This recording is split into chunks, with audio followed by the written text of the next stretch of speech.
Le gouvernement iranien aujourd'hui ressemble à un navire sans capitaine, sans contrôle. Ce n'est plus un simple désordre, ni une partie d'échecs où l'on anticipe le prochain coup. C'est comme si le vrai propriétaire du casino revenait soudainement. En d'autres termes, peu à peu, le régime perd même la capitale. Chaque minute, à chaque coin de rue, tout change. Ce n'est plus eux qui dictent. Des millions de voix s'élèvent, criant ensemble un nom qu'ils avaient en jadis rejeté. Ce n'est pas qu'un seul endroit. Si tu regardes la carte, de Baloutchistan à Khorasan, de Tabriz à Khouzistan et de Hamadan à Téhéran, un pays de 92 millions d'habitants s'est soudainement réveillé. Le mur de la peur derrière lequel ils se cachaient n'existe plus. Ils l'ont détruit eux-mêmes. Maintenant, l'Iran est envahi par de grandes émeutes, mais l'ambiance a changé. Il n'y a plus de peur ni de tremblement. Actuellement, tu vois dans les rues des Iraniens en colère et déterminés, comme une tempête incontrôlable. Et oui, une guerre civile commence vraiment. Mais avant de commencer, n'oublie pas d'aimer cette vidéo. C'est très important pour nous, les créateurs de contenu. Merci beaucoup. Et maintenant, commençons. Ce conflit n'est pas seulement de la colère. On dirait une contre-révolution qu'on pensait disparue depuis 1979. Aujourd'hui, tel un feu renaissant de ses cendres, un esprit se lève pour reprendre le trône perdu depuis des décennies. Et à mesure que la guerre civile s'intensifie, tu vois que ce n'est plus seulement une question de religion, ni seulement de politique. C'est comme un pays qui lutte pour sortir de l'obscurité théocratique. En ce moment même, pourquoi des millions de personnes crient-elles « mort au dictateur » La réponse est simple. Ce n'est ni un slogan de campagne, ni un chant de parti, mais une question de direction. Choisir entre civilisation et chaos. C'est comme un carrefour où ce n'est plus la politique qui est en jeu, mais l'avenir. Parce que pour eux, il ne s'agit pas d'être pour ou contre le gouvernement. C'est le cri d'un pays refusant de revenir à la tyrannie religieuse la plus brutale de l'histoire. Ils ne souhaitent pas le retour de l'autocratie. Ce qu'ils veulent, c'est retrouver leurs origines, leur identité et leurs véritables racines.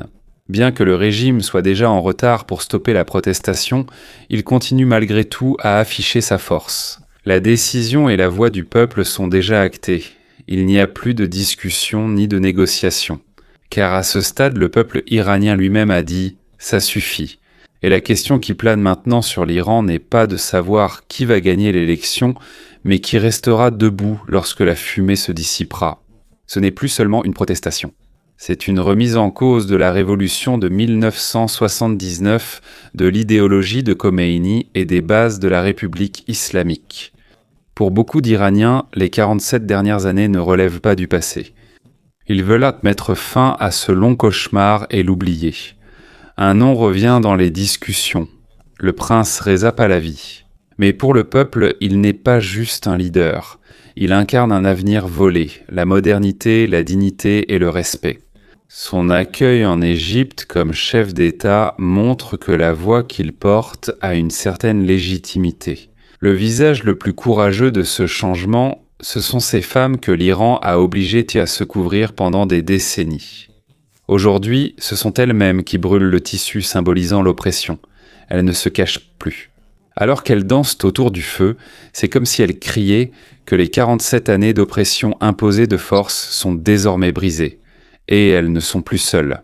Les hommes ne font plus bouclier devant. Ils luttent désormais côte à côte, épaule contre épaule. Il ne s'agit plus de chercher protection, mais de résister ensemble. Tout a débuté par une étincelle, un feu que le régime n'a pas anticipé. En 7 jours, cela s'est rapidement propagé dans tout l'Iran. Le corps des gardiens de la révolution islamique, IRGC, est la milice bassidj appelée le point de fer. Aujourd'hui, ils ressemblent à de la glace qui fond lentement, perdant le contrôle des villes, postes de police et zones stratégiques. Selon des rapports open source intelligence vérifiée, plus de 70 villes ont presque simultanément échappé au contrôle du gouvernement. Et cela ne se limite plus à Téhéran. De Baloutchistan à Khorasan, via Tabriz, Khouzestan et Hamadan, une nation de 92 millions d'habitants, c'est comme si tout le monde avait changé de fréquence en même temps. Le mur de la peur a disparu, plus de pause possible. Des images récentes proviennent de Mahabad, surtout près de Nourabad, Shiraz et dans la province de Fars. Ce sont des endroits qu'on pensait être des bases solides du régime, des bastions traditionnels. Mais aujourd'hui, ce sont les rues elles-mêmes qui sont devenues la forteresse de la résistance. Les commissariats de police sont pris un à un par les civils.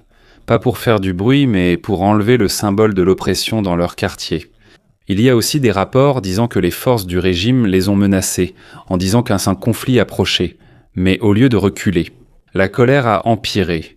L'intimidation a attisé le feu au lieu de l'éteindre. Ils ne sont pas partis, mais se sont multipliés. Ils sont devenus plus déterminés. C'est une guerre asymétrique sur le terrain. Ce n'est pas un combat égal en termes d'armes, mais c'est un combat égal en termes de détermination. Des rues calmes sont devenues un bastion populaire. Logistique coupée, itinéraires et postes de police neutralisés. Symbole de la répression, brûlé par la peur, tandis que le monde observe cette carte, une chose est claire, ce n'est plus du désordre. C'est la reconquête de l'identité, de l'avenir et du pays. Le peuple sans armes à feu n'a que des pierres ou des outils défensifs improvisés, comme des boucliers ou des barricades. Mais en face d'eux, il y a des véhicules blindés, des milices entièrement équipées et la force de fer du régime. Les armes ne sont pas égales, mais le courage est égal. Et étonnamment, en quelques heures ou quelques jours, ce sont les civils qui remportent la victoire sur le terrain. Ce n'est pas leur technologie, mais leur nombre et leur forte motivation qui font la différence. C'est la supériorité numérique et la motivation morale. Quand tu es plus nombreux et que tu as le cœur vraiment engagé dans le combat, même si tu fais face à de l'acier, tu ne reculeras pas. Ce qui se passe dans la région chiite et aux portes ouest de Téhéran n'est pas un affrontement aléatoire. C'est comme un tournant tactique, un moment dans l'histoire où la balance s'est soudainement inversée. Le régime s'attendait à ce que leurs unités d'opération spéciales puissent effacer la résistance en quelques minutes. Mais c'est le contraire qui s'est produit. Selon les rapports, la résistance a tenu des zones stratégiques pendant des heures, des jours et des semaines. Elle n'était bandée plus sous le contrôle du gouvernement, mais du peuple. En l'Oristan, certaines scènes font déjà parler d'elle. La force paramilitaire du régime enlève son uniforme, s'enfuit ou disparaît complètement du terrain. À chaque instant comme celui-ci, le mythe de l'invincibilité du gouvernement semble se briser. Quand tu vois ceux qui faisaient peur avant s'enfuir, c'est là que tu ressens que la peur n'a plus d'emprise. À Boucher, des images montrent le drapeau de la République islamique remplacé par celui du lion et du soleil de Shaira. Souviens-toi, un drapeau n'est pas qu'un tissu. Il symbolise la loyauté et l'autorité d'un pays. Quand le peuple retire même le drapeau du gouvernement, ce n'est plus une protestation, mais une reprise de la souveraineté. Le message est d'autant plus fort quand un soldat en uniforme porte le drapeau de la monarchie plutôt que celui du régime. La loyauté des rangs inférieurs de l'armée s'est fissurée. Ils ne suivent plus Khamenei, mais les racines du pays que l'on pensait enfouies depuis la révolution de 1979.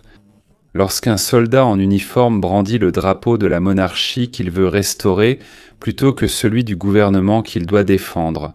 Pour le régime, c'est déjà fini. Parce qu'un gouvernement repose sur deux piliers, l'économie et la sécurité. En Iran, aujourd'hui, les deux piliers se sont effondrés. Quand sécurité et économie chutent ensemble, le gouvernement échappe au contrôle. Il ne reste plus qu'un fantôme d'autorité. Et pendant que des bâtiments gouvernementaux brûlent et que des bureaux provinciaux sont occupés, les responsables du régime ne cherchent plus de plan pour gagner. Ils cherchent maintenant un moyen de s'échapper. L'arme la plus puissante du régime, autrefois la peur, a maintenant changé de camp. Avant, les civils redoutaient les gardes révolutionnaires. Aujourd'hui, en Iran, la situation s'est inversée. Ce sont eux qu'on évite et qui se cachent. Selon les rapports, de nombreux membres des forces de sécurité en civil fuient et laissent leurs véhicules.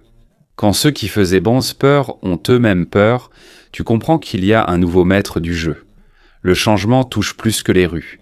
Dans l'économie, l'impact est pire. La bourse de Téhéran s'est effondrée, le rial aussi. D'après les archives, c'est la valeur la plus basse de toute l'histoire du pays. Les commerçants ont fermé leurs boutiques un à un. Ce n'est pas parce qu'il fait nuit, mais parce qu'ils n'ont plus confiance dans le gouvernement. Même le bazar, la classe marchande qui a une grande influence en Iran, s'est aussi détourné. En Iran, quand le bazar s'exprime, cela compte. En 1979, il a aidé à renverser le Shah. En 2026, il contribue aussi à renverser Khamenei. Ce type de système obéit à des règles universelles. Quand l'argent manque, la loyauté de ceux qu'on paye pour intimider s'évapore. Ce schéma est assez commun aux dictatures du monde entier. Depuis des années, les revenus pétroliers de l'Iran n'ont pas bénéficié au peuple, mais ont été envoyés aux Houthis au Yémen et au Hezbollah au Liban. Aujourd'hui, à cause des sanctions et de la pression mondiale, les fonds ont disparu. Et quand un policier a faim et qu'il ne voit aucun avenir, il n'a pas envie de tirer sur ses propres compatriotes. Il ne va plus se battre pour un dirigeant qui n'est même pas capable de défendre son assiette sur la table. Donc, les retraites que nous voyons sur le terrain ne sont pas une faiblesse du pays. C'est la faiblesse du régime que l'on essaie de cacher à la télévision. En parlant de télévision, Khamenei est apparu à la télévision d'État et a déclaré « Nous ne reculerons pas face à l'ennemi. Nous les mettrons à genoux. » Mais en réalité, ce n'était pas un cri de force. C'était le cri d'un dictateur acculé. Quand un dirigeant crie comme un tambour en colère à la radio, c'est souvent qu'il n'a plus de contrôle sur le terrain. À ce stade, il refuse d'accepter ou de comprendre que le pays de 92 millions d'habitants n'a pas eu peur de lui. Le drapeau gouvernemental est déjà abaissé, l'économie fermée et la loyauté des soldats et policiers fissurée. Pour de nombreux Iraniens, ce n'est plus un combat politique ou religieux. C'est la reprise d'un avenir volé et l'effacement de décennies qu'ils ont qualifiées de cauchemar. Le monde analyse la situation et la fin est évidente. Le régime a déjà échoué stratégiquement, ce n'est plus une spéculation. C'est la direction prise. La question n'est plus si le palais tombera, mais quand. Le régime que Khamenei appelle l'ennemi n'est plus à l'extérieur du pays. Il est déjà aux portes même de son palais. Et l'ironie est encore plus forte. Les Iraniens demandent de l'aide aux pays qu'il a déclarés comme des démons. Dans les rues et sur les réseaux sociaux, on voit des scènes rares dans l'histoire. Certains groupes s'adressent directement à Israël en demandant « S'il vous plaît, arrêtez ce régime. Aidez-nous ». Quand les citoyens, autrefois ennemis du gouvernement, considèrent maintenant l'ancien ennemi comme leur sauveur. Cela signifie que le dirigeant a perdu toute légitimité. Même la peur qu'il imposait a disparu. Ce ne sont plus des slogans mais des cris lourds de sens. Ni Gaza, ni le Liban, ma vie pour l'Iran. Leur message, ils ne défendront plus l'agenda étranger du régime, mais leur propre liberté. En 2025, le président Donald Trump est revenu au pouvoir. Et selon les renseignements Open Source Intelligence, la politique de pression maximale des États-Unis contre l'Iran a été rétablie. En conséquence, la bouée de sauvetage du gouvernement a été coupée, au niveau des revenus et de l'allègement des sanctions. Ce fameux axe de la résistance. C'est devenu un conte de fées sur le terrain. On ne peut plus payer le CGRI. Les Houthis ne peuvent non plus lancer de missiles. Le Hezbollah ne peut plus agir si Téhéran s'effondre. Ce schéma est réel. Quand l'argent manque, la loyauté des mercenaires s'en va. Ce n'est plus surprenant. C'est la règle universelle de la dictature. Au Royaume-Uni, le député Adnan Hussein avertit « N'intervenez pas en Iran, cela causera une crise des réfugiés ». Mais si l'on regarde la réalité, ce n'est pas une vague de réfugiés que l'Iran façonne actuellement, mais une migration inverse. Quand l'oppression cessera, des millions reviendront et resteront. Alors que les bâtiments gouvernementaux, postes de police et bureaux provinciaux brûlent, cela ne semble plus être un chaos temporaire. C'est le séisme géopolitique de l'époque. Cette carte n'est pas un itinéraire de protestation. C'est le plan directeur de l'effondrement des lignes de contrôle, de la logistique, de l'économie, de la sécurité et de la propagande. Et les plus courageuses de toutes, les femmes. Les femmes qu'on a forcées à se couvrir pendant 4 décennies, ce sont elles-mêmes qui brûlent le tissu, symbolisant 47 ans d'imposition. Elles n'ont plus besoin de défenseurs, se tenant désormais aux côtés des hommes, sur un pied d'égalité. Et dans la ville portuaire de Boucher, il y a des images montrant que le drapeau de la République islamique a été abaissé. Celui qui l'a remplacé, c'est le drapeau du lion et du soleil de Shaira. Le drapeau n'est pas qu'un tissu, c'est le symbole suprême de la loyauté. Donc quand c'est un soldat lui-même, encore en uniforme, qui tient le drapeau de la monarchie, ce n'est plus de l'insubordination. C'est un transfert de loyauté dans les rangs inférieurs de l'armée. Pour beaucoup, les 47 années qu'ils ont qualifiées de cauchemar sont déjà du passé. Alors que la loyauté évolue dans les rues et l'armée, une guerre plus profonde, celle de l'information en Iran et à l'étranger, échappe aux gros titres. Pendant que le peuple brûle les symboles du régime, un nouveau champ de bataille émerge dans l'espace numérique. Ce n'est pas une fusillade ou une émeute, mais une lutte pour le récit. Depuis des décennies, la République islamique contrôle médias, télévision, radio, journaux et messages dans les mosquées. Mais à l'ère moderne, ils ont perdu leur monopole sur le récit grâce à Internet, à l'accès VPN, aux signaux satellites et au journalisme citoyen. Et c'est là que l'effet domino a commencé. La diaspora iranienne, ceux qui sont en Europe, en Amérique du Nord, au Moyen-Orient et en Asie, ne sont plus de simples spectateurs. Ils sont le renfort numérique. Il y a des millions d'Iraniens à l'étranger qui ont des compétences en technologie, en finance, dans les médias et en géopolitique. Ils font de l'open source intelligence, publient des vidéos, contrôlent la propagande et partagent-eux des mises à jour brutes sur X, Telegram, Instagram et YouTube. Ils agissent comme un bataillon invisible, n'ayant pas à franchir la frontière pour aider. Leur action a changé la perception de la réalité sur le terrain. Quand la vidéo d'une émeute à Ispahan, Mahabad, Shiraz ou Lorestan circule plus vite que la télévision d'État, le contrôle du récit commence à s'effondrer. Le régime ne contrôle plus l'algorithme. Désormais, la vérité appartient à celui qui télécharge, pas au censeur. Et les généraux les plus courageux de ce nouveau récit, les jeunes et les femmes, sont le visage de la viralité. Les jeunes Iraniens maîtrisent de smartphones, reels, livestreams, légendes, mèmes, remixes et mobilisations numériques. La jeune génération, en colère et connectée, diffuse le message mondialement, contrairement aux aînés simplement en colère. C'est un incendie numérique encore plus rapide qu'un feu au poste de police. Dans cette guerre de l'information, plus besoin de balles pour gagner. Il suffit d'un téléphone portable, d'Internet, du bon timing, d'un public et d'une histoire, et l'Iran l'a prouvé. Ce n'est plus la propagande qui façonne l'avenir, mais le contenu. Avec l'aggravation de l'effondrement du récit, une réponse mondiale émerge. Certains pays cessent d'être neutres face au changement. Bien qu'ils ne soient vraiment pas intervenus directement, ils ont ainsi légitimé les voix de l'opposition. Par exemple, l'accueil étatique du prince Reza Pahlavi en Égypte, la médiatisation en Europe et les déclarations publiques des décideurs à Washington. Ceci prouve visuellement un changement dans la reconnaissance mondiale. Même sans déclaration d'alliance, l'image, c'est le pouvoir, surtout devant des millions de spectateurs.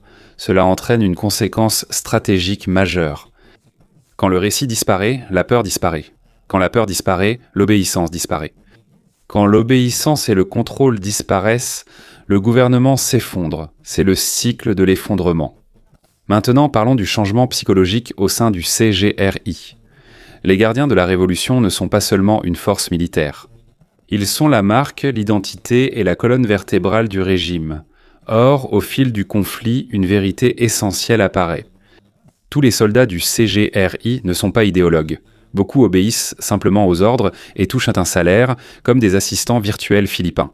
Quand les revenus pétroliers s'épuisent, ils ne garantissent plus leur loyauté. Quand la loyauté s'oriente vers le bas, les ordres d'en haut perdent leur efficacité. Ce n'est pas qu'une désertion, mais une crise d'identité. Quand un soldat doute de sa loyauté, la chaîne de commandement commence à se briser. Quand un officier refuse de signaler le butin. Quand une unité refuse d'obéir à l'ordre de déploiement, que l'uniforme est jeté et que le drapeau cède la place aux soldats. C'est là que tu vois que leur récit est mort, et ce n'était pas non plus planifié par les généraux. C'est une révolution interne dans les rangs militaires, un changement de loyauté ressenti, non ordonné.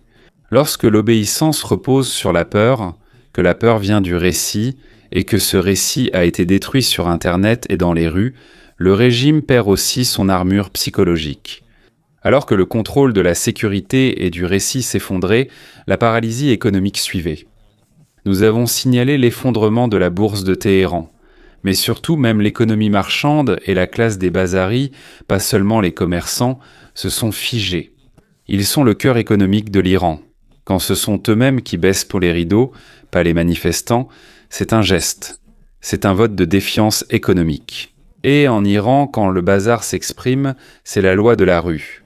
En 1979, ce sont eux qui ont aidé à renverser le Shah. Aujourd'hui, ils ne veulent plus renverser le Shah, mais le régime, car l'avenir promis en 1979 n'en était pas un. Ce n'était pas la monarchie ni une dynastie qu'ils ont renversées autrefois. C'était leur avenir. L'idéologie qu'ils ont choisie n'était pas de l'honneur, mais une illusion. La République qu'ils ont fondée n'était pas une libération. C'était une prison. Donc la chute d'aujourd'hui, ce n'est pas une protestation, c'est un verdict national. Quand l'identité change, une dimension spirituelle ne peut être ignorée. Pour beaucoup d'Iraniens, leur lutte ne concerne plus la religion, mais la dignité humaine, la liberté et l'avenir. Quand la religion devient un outil de pouvoir et d'obéissance, ce n'est plus la foi, mais l'oppression. Quand l'idéologie est utilisée comme justification morale pour l'armée, ce n'est plus la droiture. C'est de la guerre psychologique. Quand la politique étrangère est utilisée comme projet de fierté du dirigeant, ce n'est plus du nationalisme. C'est de la loyauté mal placée. Désormais, il ne s'agit plus seulement de rejeter la politique étrangère que ni Gaza ni le Liban ne vivent en ça pour l'Iran. C'est une reprise du nationalisme. Le fait de brûler le tissu, c'est une reprise de l'identité. Descente du drapeau, reprise de souveraineté. Changement de loyauté du soldat, reprise de la chaîne de commandement nationale. Et aujourd'hui, le monde ne verra plus l'Iran comme un exportateur de conflits, mais comme un pays qui se reconstruit. Et à une plus grande échelle stratégique, nous voyons aujourd'hui 3 phases. Phase 1, rejet. Effacement de l'idéologie de 1979, contrôle du récit et de l'accès étranger. Phase 2, reprise. Récupérer identité, drapeau, loyauté, nationalisme et légitimité, numérique et rue. Phase 3, renaissance. La résurrection de l'Iran, non pas comme source de réfugiés, mais comme puissance économique et culturelle. Et c'est le point que nous n'avons pas encore mis en avant. La chute du régime. Ce n'est pas une fin, mais le début d'un réalignement stratégique régional. Quand la capitale tombera, l'Iran ne sera pas le seul à changer. Le Liban, la Syrie, le Yémen, les États du Golfe changent, ainsi que l'équation Moyen-Orient, États-Unis, Israël. Quand le vaisseau mère coule, les canaux idéologiques coulent aussi. Donc la fin de ce conflit, ce n'est pas seulement la chute d'un gouvernement, c'est une réinitialisation de la géopolitique du Moyen-Orient.